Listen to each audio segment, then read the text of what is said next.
হঠাৎ করেই বড়মশাইয়ের মিষ্টি খেতে ইচ্ছে করছিল, আমারও মিষ্টি খেতে ইচ্ছে করছিল। তো যেই ভাবা সেই কাজ। বলল বাইরে থেকে মিষ্টি আনা যাবে না, যেহেতু প্রচুর পরিমাণে বৃষ্টি হচ্ছে, বাড়িতেই যাই হোক একটা মিষ্টি জাতীয় খাবার বানিয়ে নিতে হবে। তো আমি ভাবলাম, হ্যাঁ, সেই বেকার বাইরে যাওয়ার থেকে বাড়িতে কিছু একটা বানিয়ে নিই। কিন্তু এ বাবা, বাড়িতে দেখলাম শুধুমাত্র ময়দা, তেল আর চিনি, এই তিনটে জিনিস দিয়ে কী মিষ্টি আবার বানানো যায়। ভাবলাম তবুও দেখি চেষ্টা করে যদি হয়। আর এই যে আমি সেই সময় ভিডিওটাও করে রেখেছিলাম মিষ্টিটা কিভাবে বানাচ্ছি। হ্যাঁ, দেখতে খুব খারাপ হলেও খেতে খারাপ হয়নি, খেতে কিন্তু ভালোই হয়েছিল। আর সেটা আপনাদের সাথে শেয়ার করে দিলাম। আর দেখুন, ময়দাটায় কিন্তু আমি প্রথমে অনেকটা পরিমাণেই তেলের ময়ম দিয়ে আর অল্প একটু নুন দিয়ে ভালো করে মাখিয়ে নিয়েছি। আর দেখুন কিভাবে আমি মাখিয়ে নিয়েছি, প্রথমেই তো দেখিয়ে দিলাম। জানো, ময়দাটায় এত পরিমাণে একটু তেল দিতে হবে, হাতে মুঠো করলে ময়দাটা যেন মুঠো হয়ে যায়।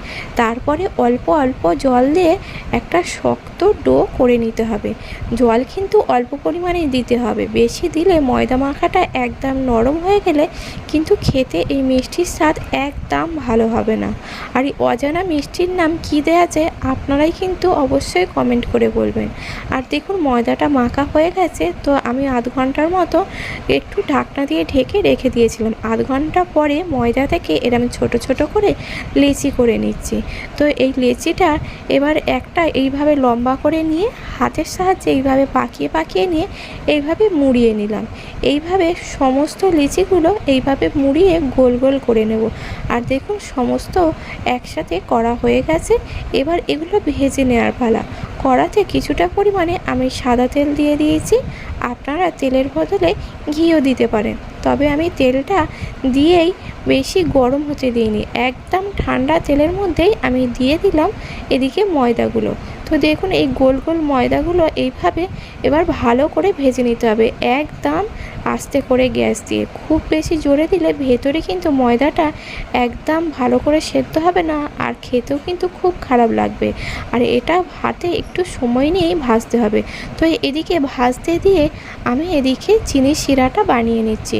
কড়াইতে আমি দিয়েছিলাম 3 কাপ পরিমাণে চিনি, আর তার সাথে দিয়েছিলাম 2 কাপ জল দিয়ে একটা চিনির ঘন শিরা বানিয়ে নিতে হবে। দেখুন, খুব বেশি ঘন হলে হবে না, আর একদম পাতলা হলেও হবে না। আর হাতে সময় নিয়ে এগুলো ভাজতে ভাজতে দেখবে আপনিই লাল হয়ে যাবে। তো সমস্তগুলো একসাথে ভেজে তুলে নেওয়ার পর এবার আর কি ওই চিনির শিরার মধ্যে দিয়ে দিতে হবে। মাথায় রাখতে হবে চিনির শিরাটা যেন গরম থাকে। আর এদিকে এই যে ময়দার ডোগুলো ভেজেছিলাম গোল গোল করে, তো এগুলোও যেন হালকা গরম থাকে, তাহলে রসটা ভেতরে ভালো করে ঢুকে যাবে। আর রসে কিছুক্ষণ চুবিয়ে রাখার পর তারপরেই তুলে নিয়েছি। আর মিষ্টিটা খেতে দারুণ হয়েছিল। রেসিপিটি ভালো লাগলে লাইক, শেয়ার, কমেন্ট করবেন। চ্যানেলে নতুন হলে চ্যানেলটি সাবস্ক্রাইব করে পাশে থাকার অনুরোধ রইল। আবারও